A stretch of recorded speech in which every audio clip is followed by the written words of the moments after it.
अच्छा भाई, मेरी बात ये हो रही थी कि हमारे पास पीएचपी के अंदर जब हम अपनी इमेज को किसी फोल्डर में सेव करवाते थे, तो आपको याद होगा मेरे पास पहले इमेज का नाम उठता था, फिर मैं क्या करता था अपनी इमेज का नाम चेंज करता था। नाम चेंज करने के बाद फिर मैं क्या करता था अपनी इमेज को फोल्डर में सेव करवाता था। ठीक है, मतलब काफी सारी हमारे को वहां पर लाइन ऑफ कोड लिखना पड़ता था। इमेज का नाम चेंज करवाने की वजह किसी को मालूम है? इमेज का नाम मैं क्यों चेंज कर रहा हूँ? अगर मैं कोई पिक्चर या फिर कोई इमेज अपलोड कर रहा हूं, तो उसका नाम मैं चेंज क्यों करवाऊं? मैंने बताया था क्या था वो, क्या वजह थी बेटा? अगर मैं अपनी इमेज का नाम चेंज करवा रहा हूं तो उसकी वजह क्या होगी? जवाब तुम बताओ। जी, हमारे पास जो इमेज का नाम आ रहा था picture1.jpg, उस पिक्चर का नाम हमने क्या करवाया था, चेंज करवाया था। अगर आपने शायद करा हो पीएचपी में, करा था आप लोगों ने। हाँ। हाँ देखिए, होता क्या है कि भाई देखिए, मैंने अपने कंप्यूटर से अपलोड करी पिक्चर, एक उसका नाम क्या रखा हुआ था, Ibrahim.jpg।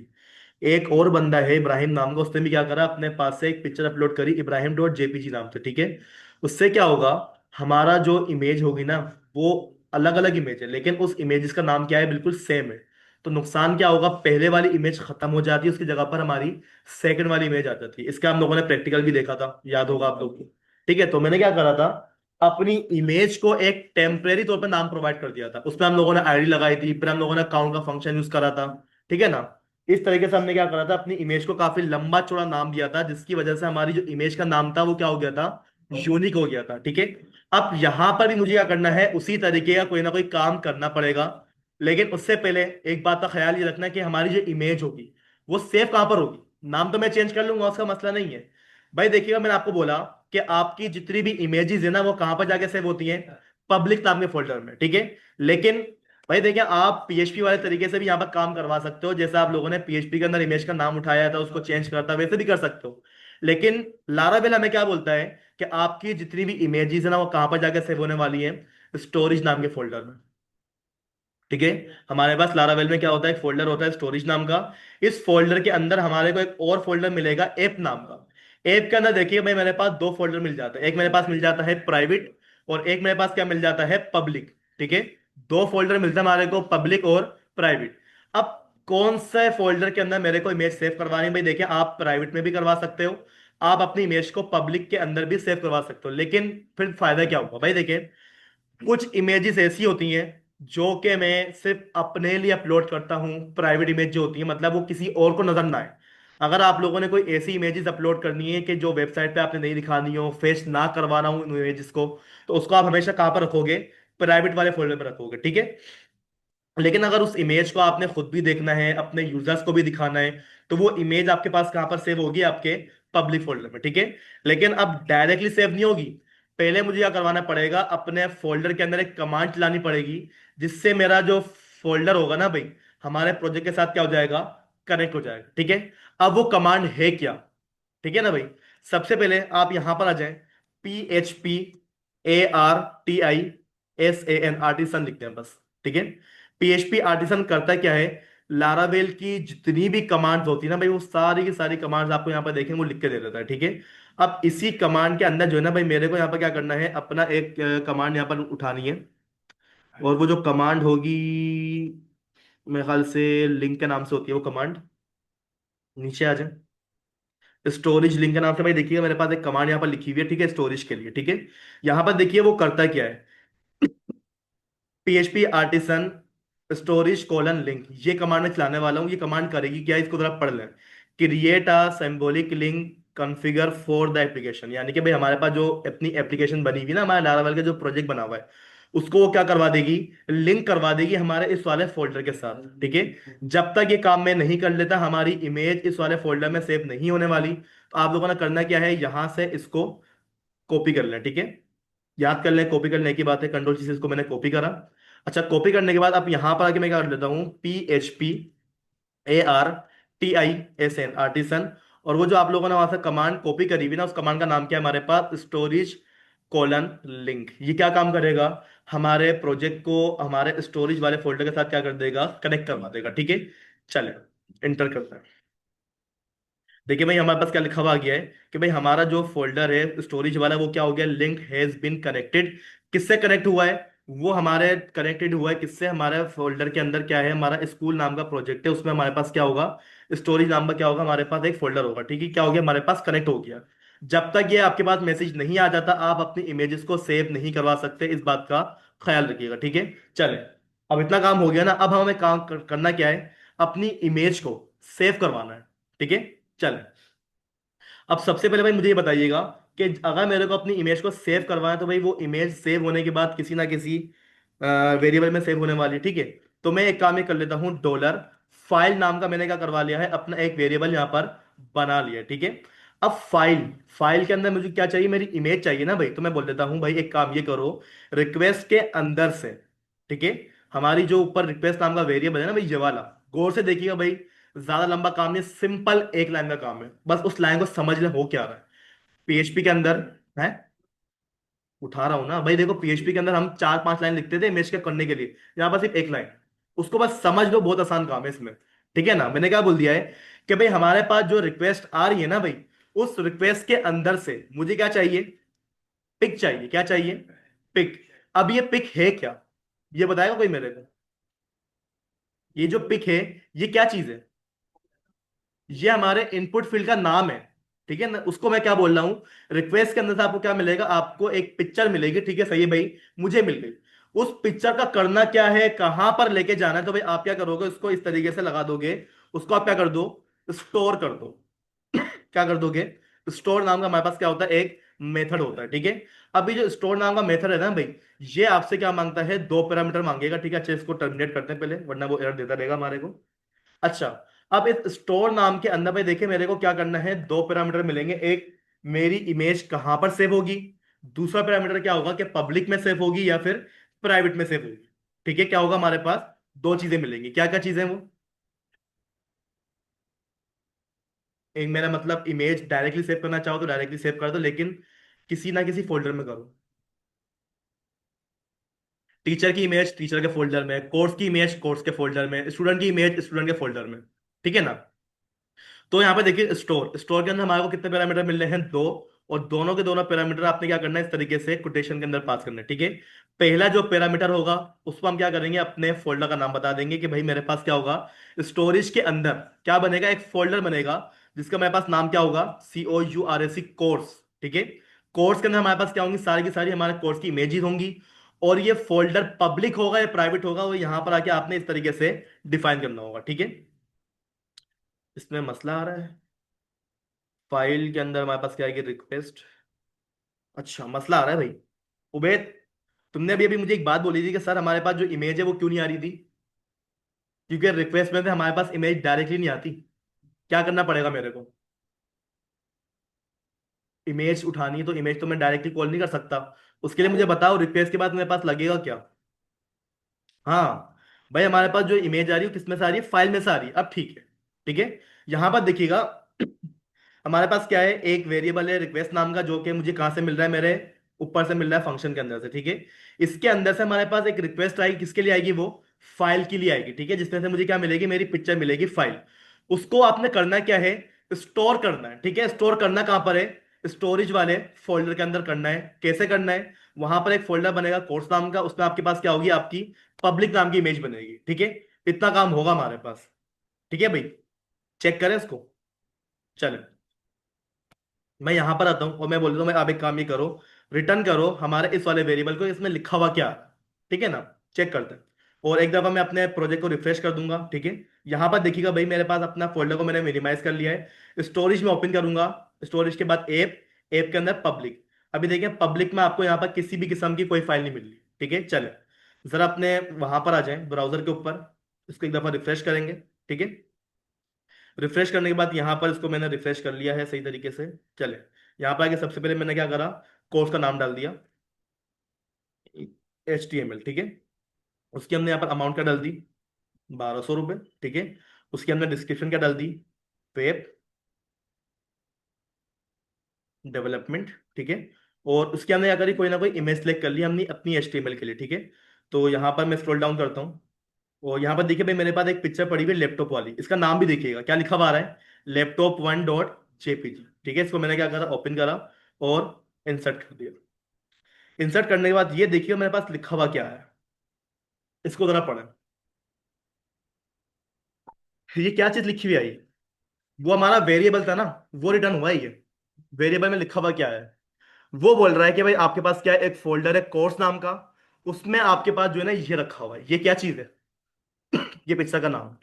मतलब लारावेल के अंदर हमारे पास स्टोर ने क्या करा, एक तो हमारी पिक्चर को स्टोर भी करा, दूसरा काम क्या करा, हमारी इमेज को एक नया नाम भी दे दिया। इतना आसान है, ठीक है ना। चलो, काम हुआ हमारा, चेक करते हैं। जरा पब्लिक में देखना, हमारे पास एक फोल्डर आया स्टोरेज नाम का, ओ कोर्स नाम का, बिल्कुल आ गया। मतलब एक लाइन मैंने लिखी है और मेरी इमेज अपलोड हो रही है। चेक करो जरा, इसमें ओपन करो क्या लिखा हुआ आ रहा है। एक इमेज आ गई। ये वही इमेज है जो कि मैंने अभी अभी अपलोड करी है। वो पीएचपी थी।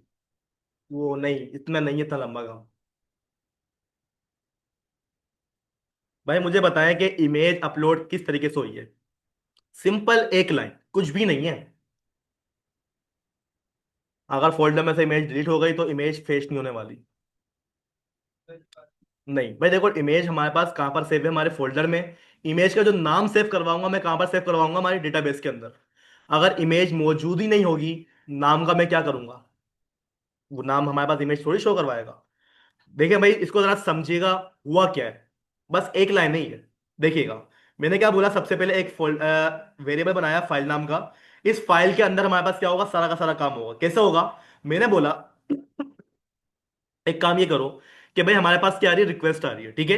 रिक्वेस्ट किसके लिए आएगी, हमारे लिए। फाइल के पास, फाइल के लिए क्या आएगी हमारे पास, रिक्वेस्ट आएगी, ठीक है। उसमें क्या मिलेगी, मेरे को एक इनपुट मिलेगा पिक नाम का। उस फाइल को, उस इमेज को क्या कर दो, स्टोर कर दो। ठीक है, क्या कर दो, स्टोर कर दो। अब स्टोर करना कहां पर है, वो आप लोगों ने यहां पर कमांड चलाकर बता दिया है। कहां पर स्टोर करना है, स्टोरेज नाम के फोल्डर के अंदर, ठीक है। अब स्टोर आपने क्या करा कि भाई एक क्या करोगे, वहां पर फोल्डर बनाओगे कोर्स नाम का, और वो फोल्डर क्या होगा, पब्लिक होगा हमेशा, ठीक है ना। तो भाई आपने क्या करा, जैसे ही अपनी इमेज को सबमिट करा ना भाई, वो इमेज कहां पर स्टोर हो गई, आपके स्टोरेज नाम के फोल्डर के अंदर, ठीक है। एक दफा इसको दोबारा से चेक कर लेते हैं। यहां पर मैं आता हूं, ठीक है। इसको मैंने रिफ्रेश करा। रिफ्रेश करने के बाद फिर मैं यहाँ पर आके मैंने क्या बोल दिया कि भाई मेरे पास क्या है, एक कोर्स है सीएचएस का। उसकी जो हमारे पास अमाउंट है वो कितने, हमारे पास 5,000। उसकी जो डिस्क्रिप्शन है, यहाँ पर आके मैंने क्या लिख दिया, कास्ट हेडिंग स्टाइल शीट, ठीक है। हमारे पास डिस्क्रिप्शन आ गई। यहाँ से आके मैंने अपनी इमेज सेलेक्ट कर ली। इमेज आप कोई सी भी उठा लो, ठीक है। यहाँ पर देखिए भाई, मेरे पास एक एसक्यूएल सर्वर के लिए इमेज पड़ी हुई है, ठीक है। तो इसको हम क्या करेंगे, ओपन करवाएंगे।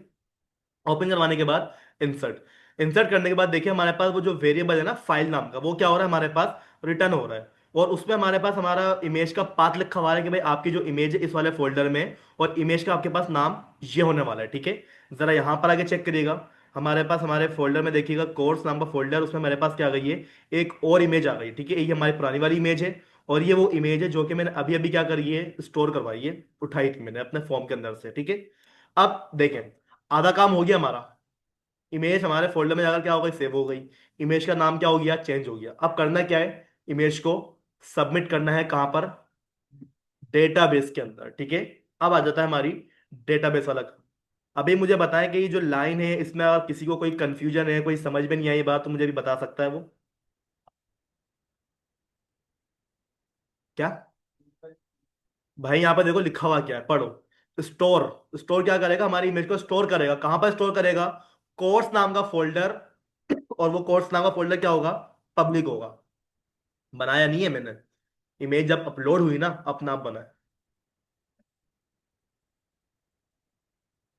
आ गई बात समझ में, कोई मसला है किसी को। अच्छा,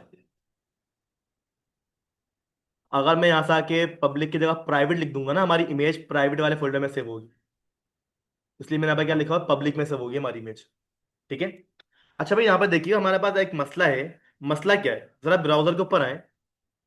ब्राउजर में देखिएगा, हमारे पास जो वेरिएबल रिटर्न कर रहा है वो हमारी इमेज का पूरा नाम रिटर्न कर रहा है। मुझे बताएं कि डेटाबेस के अंदर ये कोर्स नाम का फोल्डर जाना चाहिए।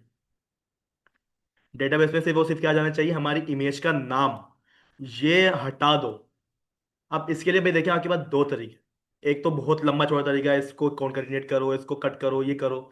इसके अलावा लारावेल क्या करती है, हमारे को एक फंक्शन प्रोवाइड करती है जिसका हमारे पास नाम क्या होता है, बेस नेम। ठीक है, नाम क्या होगा हमारे पास, बेस नेम होगा। ठीक है, अब आपने करना क्या है, एक वेरिएबल और बना लो। ठीक है, अब इस वेरिएबल का भाई देखो, आप यहाँ पर जो है ना कोई भी नाम रख सकते हो। यहाँ पर मैं क्या रख देता हूँ, उसका नाम रख देता हूँ पाथ। ठीक है, क्या नाम रख दूंगा इसको मैं, पाथ दे दूंगा। ठीक है, अब इस पाथ नाम के वेरिएबल के अंदर मेरे को क्या चाहिए, सिर्फ और सिर्फ पिक्चर का पाथ चाहिए, अपने फोल्डर का नाम नहीं चाहिए। तो भाई यहाँ पर मेरे पास क्या होता है, बेस नेम नाम का मेरे पास एक बिल्ट इन फंक्शन होता है। ये क्या बोलता है भाई, आप मेरे को जो है ना वो चीज बताओ जहां पर आपको पाथ मिल रहा है। ठीक है, वो जो पाथ मिल रहा है वो कहाँ पर मिल रहा है मेरे को, फाइल नाम के वेरिएबल में मिल रहा है। ठीक है, अब ये करेगा क्या, भाई देखिएगा, ये जो हमारे पास बेस नेम है ना, करता क्या है इसको जरा समझिएगा। ये हमारे पास लिखा हुआ है हमारा कंप्लीट पाथ। ठीक है, इस कंप्लीट पाथ के अंदर से हमारे पास जो बेस नेम है ना वो हमारे पास क्या है, ये वाला है। ठीक है, वो क्या करेगा कि बेस नेम से पहले जितनी भी चीजें मिलेंगी ना, मतलब फोल्डर लिखा हुआ हो, डॉट लगा हुआ हो, किसी चीज का नाम लिखा हो, वो क्या कर देगा, सब चीजों को हटा देगा। और हमारा जो बेस नेम होगा ना वो हमारे पास ये, वो क्या करेगा, सिर्फ और सिर्फ इसको उठा लेगा। इसको उठाने के बाद वो क्या कर देगा, हमारे पाथ नाम के वेरिएबल में उसको सेव करवा देगा। अब चेक करते हैं कि भाई ये जो पाथ नाम का वेरिएबल है वो हमारे पास काम भी कर रहा है या नहीं कर रहा। ठीक है, अब की दफा मैंने क्या बोला कि भाई आपने करना क्या है, रिटर्न करवाना है हमारे इस वाले वेरिएबल को। ठीक है, चेक करते हैं कि हमारे पास ये वेरिएबल रिटर्न क्या करेगा। मैं जरा बैक पे आता हूँ, रिफ्रेश करा मैंने। रिफ्रेश करने के बाद यहाँ पर आके मैंने कोई भी नाम डाल दिया। ठीक है, अपनी कोई इमेज सेलेक्ट करी मैंने। इमेज मेरे पास कोई और उठा लेते हैं, ये वाली उठा दें, एक्सेल वाली। ठीक है, इसको ओपन करवाते हैं।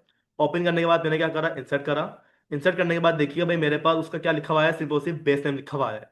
बेस नेम से पहले हमारे पास वो जो स्लेश फोल्डर का नाम लिखा हुआ था ना आपकी दफा, वो नहीं आया। डेटाबेस के अंदर मुझे ये चीज सेव करवानी है, जो कि मैंने क्या करवा लिया है, अपने पाथ नाम के वेरिएबल में सेव करवा दिया। ठीक है, काम हो गया हमारा। अब हमें क्या करना है, डेटाबेस के अंदर डेटा भेजना है।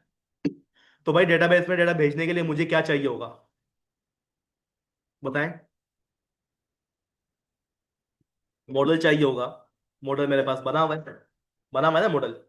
आप बोलोगे सर मॉडल में कुछ लिखा हुआ नहीं है, नहीं लिखो, डायरेक्ट काम करेंगे। ये क्या करोगे, वेरिएबल बना दोगे, किस नाम से, कोर्स नाम का। ठीक है, अब इस कोर्स नाम के वेरिएबल को आप क्या करवा लोगे, एक ऑब्जेक्ट के इक्वल करवाओगे। ठीक है, ऑब्जेक्ट और क्लास का कॉन्सेप्ट सबको मालूम है ना, बताएं। ऑब्जेक्ट और क्लास का कॉन्सेप्ट सबको मालूम है ना भाई। हर क्लास का क्या होता है, एक ऑब्जेक्ट होता है जिसको हम बोलते हैं क्या, क्लास का एक क्लास को छोड़े, जो क्लास होती है हमारे पास वो क्या होता है, ब्लूप्रिंट होता है। देखिए भाई ब्लूप्रिंट के अंदर हम लोग जो है ना डायरेक्टली काम नहीं कर सकते, बल्कि मुझे क्या चाहिए, उसका कोई ना कोई ऐसी मैनेजर चाहिए होगा जो हमारे चीजों को एक जगह से दूसरी जगह पहुंचा सके। ठीक है, वो क्या है, हमारा ऑब्जेक्ट होगा। ठीक है, तो ऑब्जेक्ट बनाने के लिए भाई मुझे बताएं कि सबसे पहले मेरे पास यहाँ पर क्या लगेगा, न्यू नाम का कीवर्ड लगेगा। और वो ऑब्जेक्ट बन किसके लिए रहा है, भाई याद रखिएगा, जो क्लास का नाम होगा वही आपके ऑब्जेक्ट का नाम होता है। ठीक है, मेरी क्लास का नाम क्या है, भाई देखिए आप यहाँ पर आ जाएं। ठीक है, मॉडल मॉडल में देखिएगा भाई मेरी जो क्लास है, ये जो आपके पास कोर्स बना हुआ है ना मॉडल, मॉडल आपके पास क्या है, आपकी एक क्लास है। इस क्लास का नाम क्या है, कोर्स। तो भाई हमारे पास जो ऑब्जेक्ट बनेगा उसका नाम भी क्या होगा, हमारे पास COURAC, कोर्स। ठीक है, ये बन गया हमारा क्या, हमारा एक ऑब्जेक्ट। याद रखिएगा जब मैंने अपना ऑब्जेक्ट बनाया है तो भाई मेरा ऑब्जेक्ट ऊपर क्या हुआ होगा, इस तरीके से एड भी हुआ होगा। ठीक है, चले। अब यहाँ पे क्या आ गया, मेरे पास मेरा एक ऑब्जेक्ट आ गया ना भाई। अब इसकी जितनी भी फील्ड्स है ना भाई, वो मेरे पास कहाँ पर आ गई, मेरे कोर्स नाम के वेरिएबल में आ गई है। ठीक है, अब हमें करना क्या है, अपने डेटाबेस के अंदर डेटा को इंसर्ट करवाना है ना भाई। तो मैं क्या करूंगा,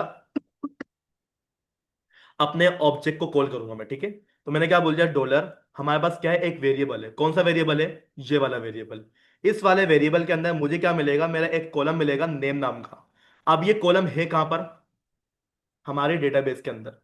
अब डायरेक्टली कॉल कैसे हो रहा है, ये बात आपको मैंने बताई थी कि हमारा जो ऑब्जेक्ट होता है वो डायरेक्टली क्या होता है, कनेक्टेड होता है हमारे डेटाबेस से। ठीक है, तो मैंने क्या बोल दिया, हमारे ऑब्जेक्ट के अंदर क्या है, हमारे पास एक कॉलम है नेम नाम का। उस नेम नाम के कॉलम के अंदर जो है ना, आप क्या करो, डेटा इंसर्ट कर दो। लेकिन डेटा कौन सा वाला इंसर्ट करना है वो तो मैंने बताया ही नहीं। मैंने बोल दिया डॉलर डेटा नाम का जो वेरिएबल है ना, जो कि ये बना हुआ है, इसके अंदर से। ठीक है, इस डेटा नाम के वेरिएबल के अंदर से आपको क्या मिलेगा, एक इनपुट मिलेगा। कौन सा इनपुट मिलेगा, ये वाला। कॉपी करो, यहां पर लाके आपने पेस्ट कर दिया इस तरीके से। ठीक है। अगर इस कमांड को मैं चला दूंगा भाई, देखिए हमारे पास डेटा इंसर्ट नहीं होने वाला। ठीक है, बता दो क्यों नहीं होगा। पहले मेरे को यहाँ पर सारे के सारे कॉलम का नाम लिखने पड़ेंगे। ठीक है, कौन कौन से कॉलम है मेरे पास। कोर्स के अंदर मुझे क्या मिलेगा, अमाउंट नाम का कॉलम मिलेगा। ठीक है, अमाउंट मेरे पास कहाँ से आ रही है, हमारे इनपुट से आ रही है, ये वाली अमाउंट। ठीक है, इसको मैंने कॉल करवा दिया।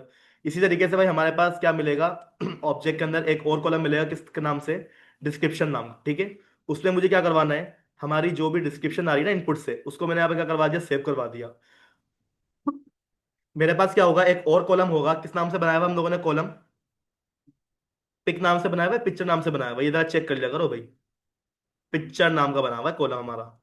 ठीक है ना, ये कॉलम है हमारा। ठीक है, तो मैंने क्या करा भाई, आपको क्या मिलेगा, कोर्स नाम के ऑब्जेक्ट के अंदर एक कॉलम मिलेगा किस नाम से, पिक्चर नाम का। ठीक है, उसके अंदर पिक्चर कहां से आएगी भाई, ये तो बताओ।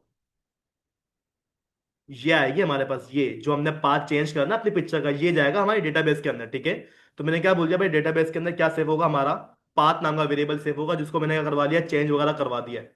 ठीक है ना, बस ये हमारे पास क्या हो गया, हमारे डेटाबेस के सारे कॉलम हो गए। इसको जरा समझिएगा। हमारे पास मैं जरा अपना मॉडल ओपन करता हूँ।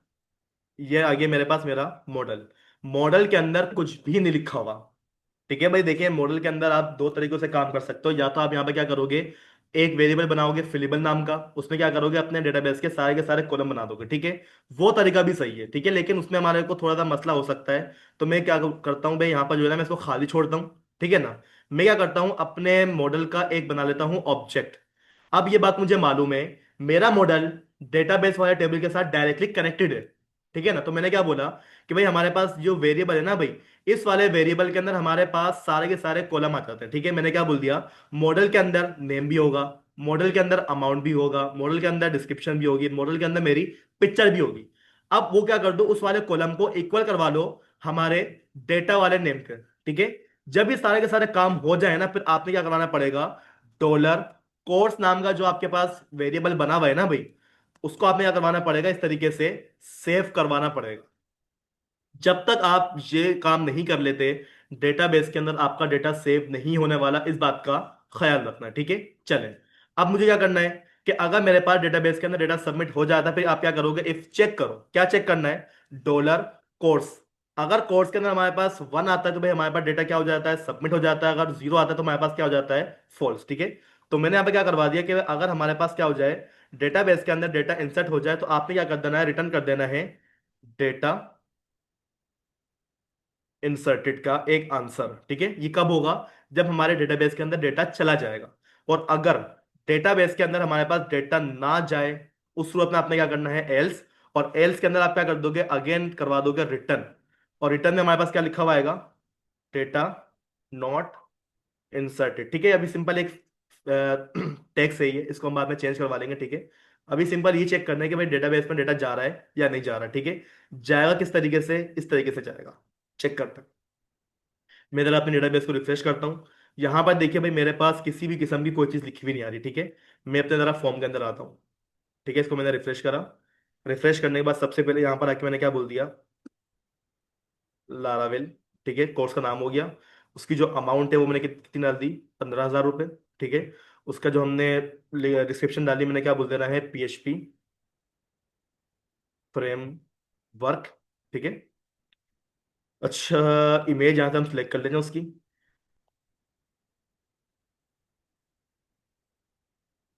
ये आ गई हमारी इमेज। ठीक है, इसको ओपन करा मैंने, और इसको मैंने क्या कर दिया, इंसर्ट कर दिया। मैसेज क्या लिखा हुआ है मेरे पास, डेटा इंसर्टेड। ठीक है, इसको रिफ्रेश करें। तो यहाँ पर देखिए भाई, हमारे पास जो फॉर्म से डेटा इंसर्ट हुआ था, उसका देखिए हमारे पास ID, auto increment, name Laravel, description क्या लिखी हुई आ रही है, फ्रेमवर्क। पिक्चर में देखिए हमारे पास क्या आया है, पिक्चर का सिर्फ और सिर्फ पाथ आया। ठीक है, अमाउंट 15,000 रुपये। ये हमारे पास क्या हो गया, हमारा एक कोर्स इंसर्ट हो गया विद पिक्चर। ठीक है, आपको मैंने क्या करवा दिया, इमेज कैसे इंसर्ट करनी है लारावेल के अंदर, देखें बहुत आसान। वरना अगर आप पीएचपी का जाके सोचें तो भाई देखिए, पीएचपी के अंदर इतना ही लाइन ऑफ कोड मुझे इमेज के लिए करना पड़ता। ठीक है ना, ये हमने क्या करा है, अपनी इमेज को क्या करवाया है, अपने फोल्डर में सेव करवाया है, और अपने आप बेस नेम उठा लिया है। ठीक है, फिर मैंने क्या करा, डेटाबेस में सेव करवाने के लिए मैंने क्या करवाया, अपना एक ऑब्जेक्ट बनाया। और उस ऑब्जेक्ट के अंदर मैंने क्या कर दिया, हमारा जो नाम होगा वो क्या हो जाएगा, हमारे पास बराबर हो जाएगा हमारे इनपुट वाले नाम के। ठीक है, और जब ये सारी सारी चीजें हो जाएं, फिर मैंने क्या कर दिया, अपने कोर्स को सेव करवा दिया। ये वो लाइन है जिसकी वजह से मेरी डेटाबेस के अंदर मेरा डेटा सेव हो रहा है। अगर ये मैं ना लगाऊं ना, डेटाबेस में डेटा कभी भी इंसर्ट नहीं होता। जो मिस मुनीबा से पढ़े हुए हैं, उन लोगों ने कोई और तरीका यूज करा हुआ होगा। उन लोगों ने हमेशा क्रिएट नाम का फंक्शन लगाया होगा। ठीक है ना? है। हाँ, मैं बताता हूँ। वो ज्यादा इजी था, मैं बताता हूँ क्यों इजी था वो, देखिएगा भाई। अगर आप यूजर का मॉडल ओपन करें, तो यहाँ पर देखिए भाई, मेरे पास इनपुट के नाम पहले से लिखे हुए हैं। वरना अगर मैं ये वाला मेथड यूज करना चाहूँ, फिर मुझे क्या करना पड़ेगा, मुझे भी अपने मॉडल के अंदर आना पड़ेगा, कोर्स के अंदर। ठीक है। और यहाँ पर मुझे क्या करना पड़ेगा, एक वेरिएबल बनाना पड़ेगा, किस नाम से, फिलेबल नाम का। ठीक है ना, जैसे यहाँ पर बना हुआ है। ठीक है। फिलेबल नाम का एक वेरिएबल बनेगा। उसमें हमारे पास क्या आ जाएंगे, वो सारे के सारे कॉलम्स आ जाएंगे, जो कि मेरे कहाँ पर बने हुए हैं, डेटाबेस में बने हुए हैं। मुझे यहाँ पर भी तो लिखना पड़ रहा है ना भाई। तो यहाँ पर देखो ज्यादा काम है, मुझे ये भी करना पड़ता। फिर मैं क्या करता, नीचे आता, उसको मैं क्या करता, इस तरीके से रिटर्न करवाता। ये सारे के सारी चीजें मुझे यहाँ पर लिखनी पड़ती। ठीक है। तो फिर मैंने क्या करा भाई, देखो इसको मैंने क्या करवा दिया, खत्म करवा दिया बिल्कुल। मुझे इसकी जरूरत ही नहीं है। मेरा जो मॉडल है ना भाई, डायरेक्टली क्या है, कनेक्टेड है। तो मैंने क्या करा, मॉडल का एक ऑब्जेक्ट बना लिया। जो काम मैं वहां पर कर रहा था भाई, वो काम मैंने क्या करवा लिया, अपने इनपुट के जरिए यहाँ पर करवा दिया। सेम काम हुआ है। ठीक है ना? आपको लग रहा होगा लंबा है भाई, देखें लंबा नहीं है। काम वही है, इससे करना चाहो इससे कर लो। वरना आप क्या करो, यहाँ पर आओ पहले, इसी तरीके से इसको क्या करोगे, कॉपी करोगे, यहाँ पर लाके पेस्ट करोगे, अपने इनपुट के नाम सेव करोगे, काम वही हो जाएगा लंबा। एक ही तरीका कर लो भाई। ठीक है ना? ये तरीका सही है। ये करना चाहे ये कर ले हम लोग। ठीक है। अच्छा भाई, हमें करना क्या है अब। देखा, मैं फ्रंट एंड और बैक एंड दोनों को लेके चलूंगा। मैंने क्या करवा लिया, अपना कोर्स इंसर्ट करवा लिया ना। कोर्स को मुझे डिलीट करवाना है, अपडेट कराना है, वो तो करवा लूंगा। उसके बाद ये जो कोर्स है ना, वेबसाइट पे भी शो करवाना है डायरेक्ट। ठीक है ना? जो कोर्स हमारे पास यहाँ से इंसर्ट होता जाएगा, वो वेबसाइट पे भी हमारे पास क्या होते जाएंगे, शो होते जाएंगे। कहाँ पर होते जाएंगे, मैं जरा अपनी वेबसाइट को ओपन करता हूँ। ठीक है। यहाँ पर देखिए भाई, हमारे पास यहाँ पर थोड़ा लोड हो जाएगी। यहाँ पर देखिए भाई, मेरे पास क्या है, एक पेज बना हुआ है कोर्स नाम का। ठीक है। इस कोर्स के अंदर जब मैं क्लिक करूंगा ना, मेरे पास क्या आएंगे, सारे के सारे कोर्स यहाँ पर आ रहे होंगे। ठीक है। और अगर मैं इसी पेज को थोड़ा सा स्क्रॉल डाउन करूं, तो वो जो कोर्स मेरे पास है, वो मेरे पास मेरे ख्याल से यहाँ पर भी आ रहा है। ठीक है ना? लेकिन यहाँ पर कितना आ रहे हैं, तीन आ रहे हैं। ठीक है। अब ये कॉन्सेप्ट हमारे पास आएगा कि भाई, अगर मैं कोर्स पे क्लिक करूं, तो 50 कोर्स है, तो भाई मेरे पास क्या आ जाए, 50 के 50 आ जाए। लेकिन अगर मैं यहां पर उसको शो करवाऊंगा ना भाई, तो यहां पर तीन के अलावा कोई ना आएगा। तीन के अलावा नहीं आने चाहिए। यहां पर मैं लगाऊंगा अपनी लिमिट। ठीक है, ये काम करेंगे हम अगली क्लास के अंदर। टाइम ज्यादा हो गया आज। ठीक है भाई। किसी को कुछ पूछना है हमारे काम से रिलेटेड, क्या हुआ यहाँ पर आज? पिक्चर ले लो।